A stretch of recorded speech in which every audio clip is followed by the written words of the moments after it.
wait is finally over. Welcome to our LA Rams online user franchise. Of course, this is a ongoing franchise that we've had for maybe 4 Maddens now-ish. I think around 4 Maddens. 17, 18, 19, 20. This could be the 5th year if I'm not mistaken. Regardless, this is going to be the team we will be in this online league that you guys obviously love every year. You guys have been asking for it for a while now. When's the Rams League? When's the Rams League? Well, it's finally here. Of course, I don't know when the first actual episode is going to be. This is going to be us kind of, hyping the series up. And then, of course, looking at the roster and seeing who our potential starters will be, who our aimed players are going to be for, developing and whatnot. And then who we may trade / who we will target in those trades. And of course, there will be a free agency draft, which I believe we have pick 13 for. It was randomized, so pick 13, not bad. We might aim for a special teamer, maybe kick returner, punt returner, kicker, punter, maybe a linebacker. I don't know, something. Regardless, though, thanks for watching. If you guys are enjoying the Madden 21 content this year, specifically our franchises, Washington, and then, of course, this, maybe leave a like and subscribe. There's going to be a ton of content throughout the year. I hate selling out. I like selling it. It's actually kind of fun. But this is what the roster looks like. Of course, Andrew Whitworth is a tank of a man. However, he's also bald. What the hell? He looks like an actual peanut. But he's 38 years old, which means I'm almost 1,000,000,000% sure, which is not a percentage at all, that he will retire after the first year. And look at those ratings. It hurts to hear the word retirement. He also has secure protector. Please just get younger, dude. Of course, outside of him, though, the line's looking a little rough. Havenstein, 28 years old. Star development, though. Solid-looking player. Slow as hell, though. Jesus. Will be our starter for some time. And then center, who will probably be moving back to guard.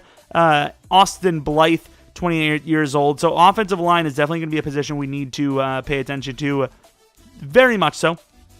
As far as tight end goes, we have 2 solid tight ends. However, with Higbee getting a 4-year deal, I don't think Everett's really in the cards to start anymore, which really sucks. Because, of course, as great as Higbee is at catching the ball, he's kind of bad at getting open, which I'm not saying Everett in the terms of route running is any better, really. But he is faster by a lot, so it technically kind of counts as getting open better. But 95 catching is nice. That's about it. 95 catching, and his awareness is probably boosting his overall bit. He is a good blocker, though, which is nice. 27 years old is kind of, it's fine, I suppose. And then Everett, a guy we might look to trade, because, of course, he needs a contract. We might be able to afford both, truly, but I don't think I'm really going to worry about that too much. He's looking really fast, and he does look solid, but I think this is a guy we will look to trade to try to get a different position, maybe even an offensive lineman. Everett would not be our starter. Hopkins probably going to be the number 2.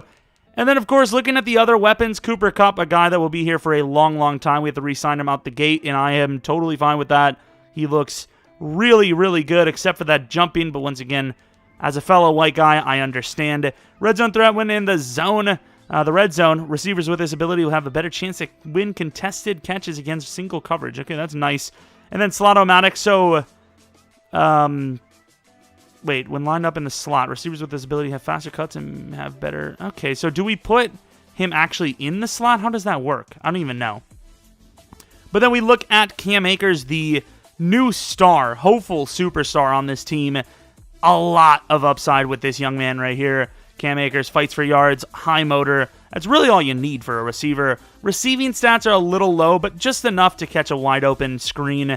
Very fast with 90 speed and then more importantly 94 excel. Solid juke move, and we can turn him into a power back if we really wanted to. So that's what I really like about him. And then we look at Robert Woods, a guy we might actually look to trade. He's got about 2 years left in his contract. He's 28, star development, 86 overall, but looks way better than an 86 overall. This is a tough one for me because, we like to develop players in this series for sure, but this would be a very big loss to the receiving threats if we do get rid of him because he is absolutely insane for an 86 overall. I mean, look at the route running. Like, that is ridiculous. And the catching, and he's really, really good. So I'm not really sure there. And then, of course, the anomaly. Jared, normal development Goff, 25 years old, signed to a massive deal, I believe in year 3 of this franchise. It would be the first year we can actually get rid of him, and we would save like $2 million. So a bit of a yikes there, but I think he has just good enough ratings to be the starter, maybe even for the whole series. We'll see. Kind of comes down to what we can find in the draft or free agency. If there's something there, maybe we can, trade him off, get something better going for ourselves. Now, the defense, there's definitely a lot of upside, but there's also a lot of questions. As far as the DBs go, you obviously have the one they call Jalen. He's signed to a massive deal, which I think in the long term was actually cheaper than in Madden. I think in Madden I would have paid him about $2 million per year more. Not that that's much anyways, but of course looks absolutely insane. The speed has dropped a little bit over the Maddens, but still really good. Injury 86 is a little bit of a question mark, but if he stays healthy, which of course you get +2 every bye week scenario, we'll be obviously set with him on any side. Wherever he is, we should lock down. He has bottleneck. Bottleneck defenders realize that the best way to stop a route is to act early when they enter the zone. They are highly likely to dominantly win any man press encounter. And then, of course, he has bench press. Defenders with his ability to apply bonus fatigue to their man coverage target after a successful press win, which definitely seems like you're going to be able to dominate anyone you press up on. And then one step ahead, defenders with his ability generally react much faster receiver cut moves when in man coverage, which sounds glitchy as hell. The thing is, though, outside of number 1 corner, there's a lot of questions here. David Long's probably the projected starter for us. Definitely a bit of a long shot, but he is young, which is nice. I would like to put him at number 3 and then put someone with a little more development chance at number 2, maybe even a little bit more talented right out the gate at number 2. But if it comes down to him being the number 2, I think he does have a bit of a chance to be a star.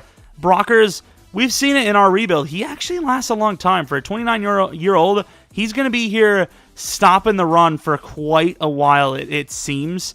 And then, of course, Ashawn Robinson, a guy we may release early on. He's 25, so it comes down to how well he devs, how well he plays. Bull Rush is a nice little trait. I don't know. We'll see. He's kind of expensive right now, but it's okay. Fair enough. He's actually pretty decent for a 74 overall. And then Aaron Donald, the face of the Rams, without a doubt. An absolute monster. I am so happy we have him. That's about it. Blitz, of course, basically destroys an offensive line if he's in the zone, no matter who's pass rushing.